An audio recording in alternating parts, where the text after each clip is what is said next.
Audiobook Maquiavel Pedagogo ou O Ministério da Reforma Psicológica, de Pascal Bernardin. Capítulo 12. Abre aspas.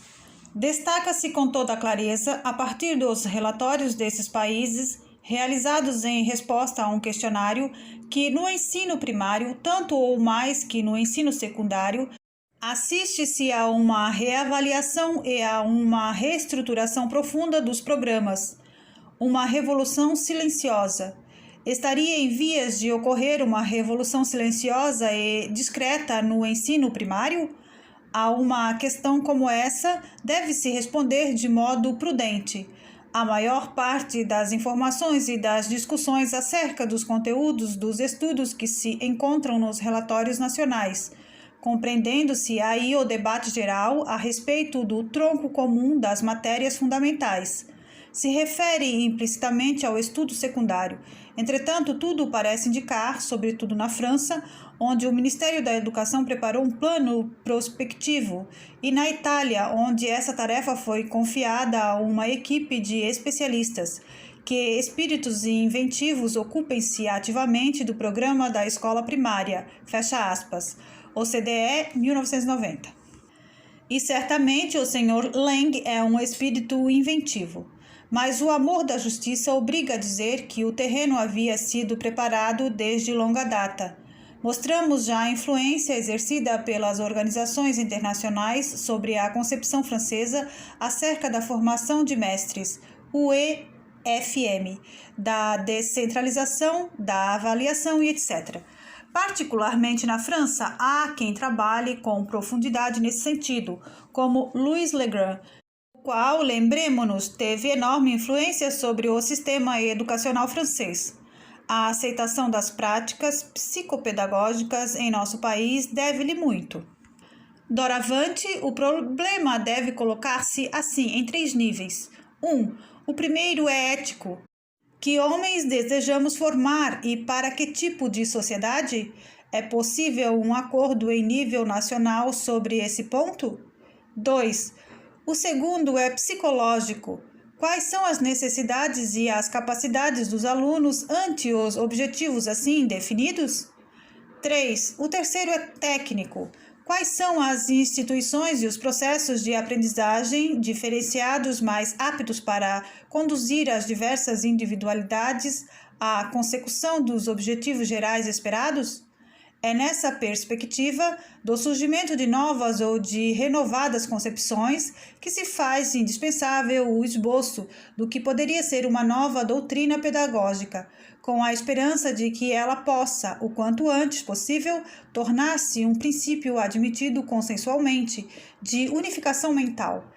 Essa atitude bem poderia parecer doutrinária, com todas as significações que essa palavra comporta na mentalidade atual. Entretanto, ela se faz indispensável se, como eu acima já havia afirmado, não há ensino possível nem instrução escolar sem um conteúdo de valores e de afetividade. Lembremo-nos de certos princípios de base que nos devem iluminar. 1. Não há educação possível sem valor e sem afetividade. 2. Todo valor e toda afetividade que ela contém estão ligadas a uma visão de mundo e às finalidades pedagógicas que dela decorrem. A possibilidade de uma laicidade positiva, motor de uma educação nacional, está, portanto, ligada à possibilidade de uma aceitação comum de valores e à aceitação comum das finalidades. O pensamento marxista clássico não está longe, ainda hoje, dessa visão profética, na qual a escola atualiza, abre aspas, o que deveria necessariamente advir do desenvolvimento espontâneo da humanidade, fecha aspas, a julgar-se pelos últimos livros de George Snyder. Mas os marxistas não estão no poder, e a maior parte do corpo social recusa, por ora, essa eventualidade. E então? As reformas propostas pelo Sr. Legrand estão muito próximas daquelas defendidas em publicações internacionais. É aqui que reencontramos a convergência entre os métodos ativos e os objetivos que acima descrevi. Nunca a nova educação foi apenas um conjunto de técnicas. Fora antes uma filosofia. A filosofia que hoje proponho à escola democrática é de inspiração idêntica, talvez de idêntico conteúdo. Em primeiro lugar, seu objetivo é a socialização positiva dos educandos. Nesse sentido, a educação deve consistir primordialmente em ação e somente de modo secundário deve ser conhecimento. Convém habituar o aluno a viver em comunidade, numa situação de respeito recíproco e de cooperação. Convém habituá-lo a respeitar o ambiente que condiciona nossa sobrevivência. Assim, o mestre de amanhã deverá ele mesmo estar convencido desses valores fundamentais. A formação intelectual que ele receba será então tomada em perspectiva ética, em conformidade com esses valores. O que significa que o essencial da sua formação será a criação de novas atitudes, mediante a ação, e não somente pela percepção de novos discursos. É dentro desse quadro mental que se deve situar a introdução da renovação pedagógica nos liceus e nos ciclos de educação primária. A renovação pedagógica, os módulos e os ciclos.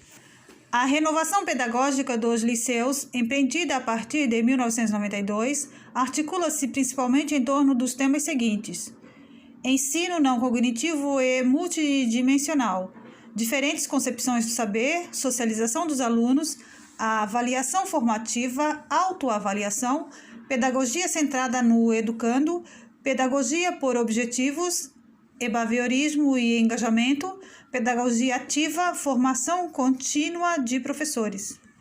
Os módulos Capital e Inovação Pedagógica da Reforma constituem um quadro extremamente flexível, perfeitamente adaptado à pedagogia centrada no aluno, à sua socialização e ao ensino não cognitivo em geral. O ensino profissionalizante. Os professores aí envolvidos nos módulos poderão propor aos alunos outros modos de aprendizagem dos conteúdos do ensino e trabalhar com eles de forma mais individualizada, diferenciando sua pedagogia segundo o caso.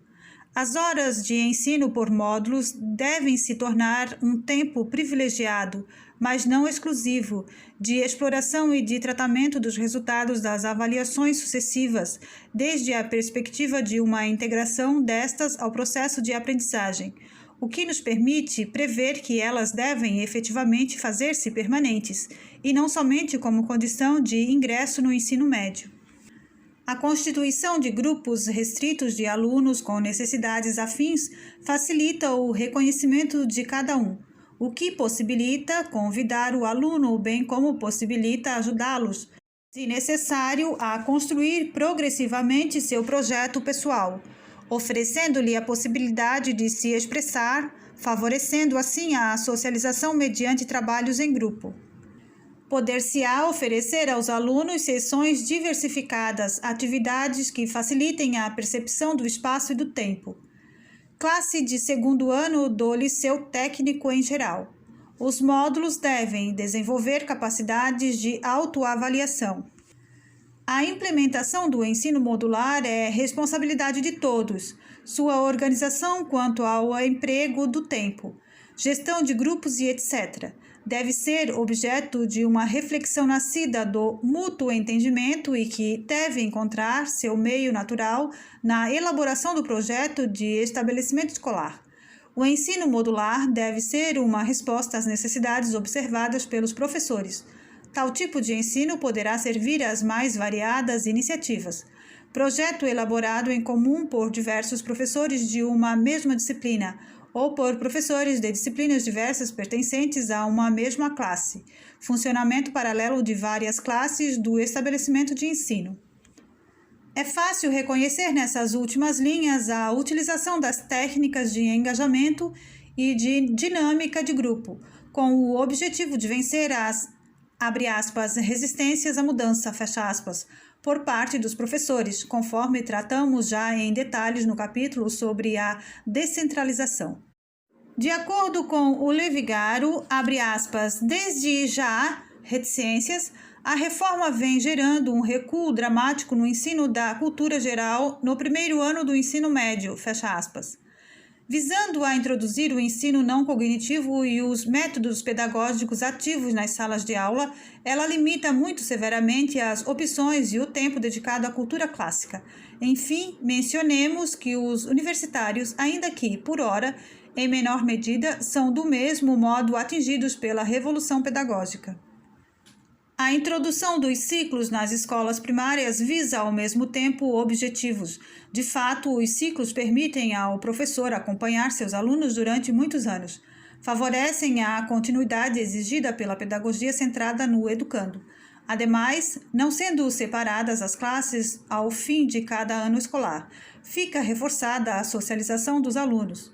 O opúsculo intitulado Les Cycles à l'École Primaire, publicado em 1991 pela Direção das Escolas do Ministério da Educação Nacional e editado pelo CNDP, é precedido por um prefácio de Lionel Jospin, então ministro da Educação.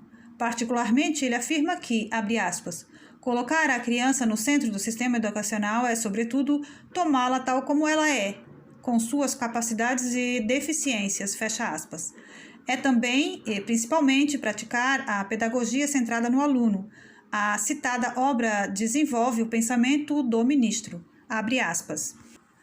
Para atingir esse objetivo, 80% do processo no BAC, a nova política se propõe, conforme estipula a Lei de Orientação em seu artigo 1º, a aspas, organizar o serviço público de educação em função dos alunos, fecha aspas, e a promover, conforme dispõe o artigo 4º, um ensino adaptado à sua diversidade, mediante uma continuidade no processo educativo no decurso de cada ciclo e ao longo de toda a formação escolar.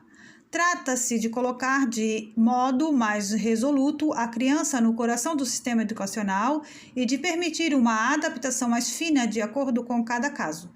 Assim, a consideração da heterogeneidade dos alunos redefine a ação do professor, tanto em relação àquele que aprende, quanto ao que ele deve aprender.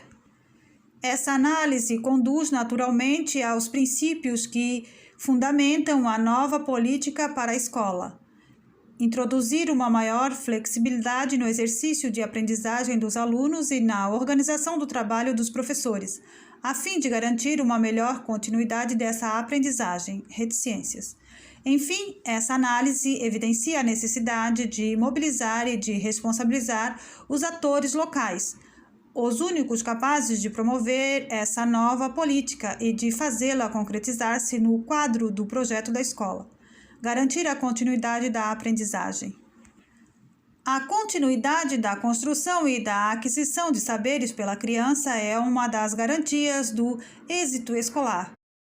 A organização em ciclos plurianuais, definida pela Lei de Orientação em seu artigo 4º e pelo decreto relativo à organização e ao funcionamento das escolas maternais e elementares, sobretudo em seu artigo 3º, deve permitir a garantia dessa continuidade.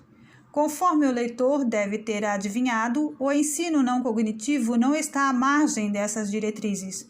Abre aspas. Nesse texto, 3 tipos de competências foram distinguidas. Competências transversais relativas às atitudes da criança, fecha aspas.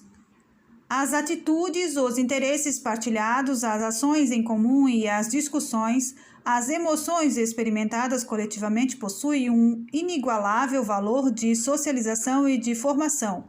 Elas fundamentam um sentimento de pertença a uma comunidade. Muitos pais queixam-se da crescente influência que os grupos de pares exercem sobre seus filhos. Esse fenômeno não é espontâneo. É o resultado de uma política de socialização deliberada, que visa a fazer do grupo de pares o grupo de referência. Não é de espantar que, cada vez mais, torna-se difícil transmitir valores às crianças, bem como uma cultura e uma educação que se diferencie daquela medíocre veiculada pelo grupo. O controle social efetua-se então pelo grupo de pares, mais receptivo às influências dominantes do que o seria em indivíduos isolados. François Bayrou, ministro da Educação Nacional, expôs suas concepções sobre educação em uma obra intitulada A Décennie des Malapris. publicada em 1990. Antes de apresentar suas teses, convém situar rapidamente o seu autor, a fim de buscar evitar equívocos e ideias pré-concebidas. O François Bayrou é, antes de tudo, um cristão e não hesita em fazer a profissão do seu credo. Página 19. Não causará espanto saber que sua carreira política se tenha desenrolado no âmbito do CDS, partido do qual não se poderia suspeitar de criptocomunismo ou de ultraliberalismo. Além disso, o autor é professor de letras e, como tal, defensor da cultura de referências. Páginas 92. Apesar disso, porém, Bayrou retoma teses próximas o bastante daquelas das instituições internacionais para que possamos nos conformar a elas. Para que não nos compreendam mal, não o suspeitamos de criptocomunismo ou de qualquer outra tendência inconfessável. Não suspeitamos que trabalhe em segredo para a destruição ou para a subversão da fé, objetivo maior do globalismo. Entretanto, nos é forçoso reconhecer que a influência ideológica das instituições internacionais e das teses revolucionárias estende-se para além de suas fronteiras naturais. Não obstante, se nos faz necessário precisar, e o leitor talvez tenha tomado consciência disso a partir das citações, que as teses pedagógicas revolucionárias raramente se mostram à luz do dia.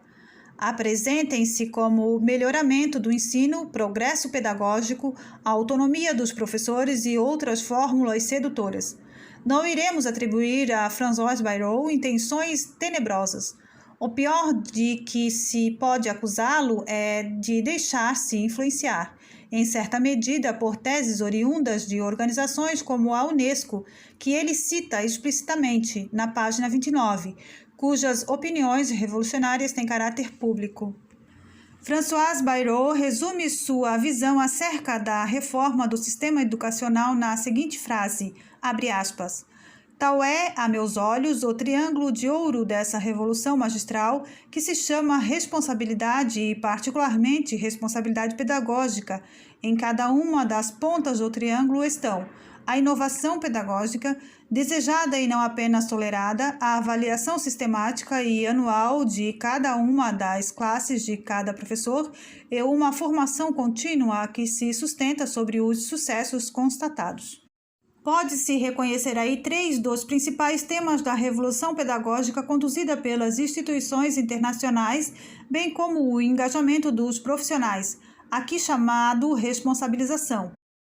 A reforma proposta por Bayrou deixa entrever igualmente uma realidade que diz respeito ao engajamento dos profissionais e que não aparece na citação acima, a descentralização. Apresentaremos passo a passo suas teses acerca desses 4 pontos.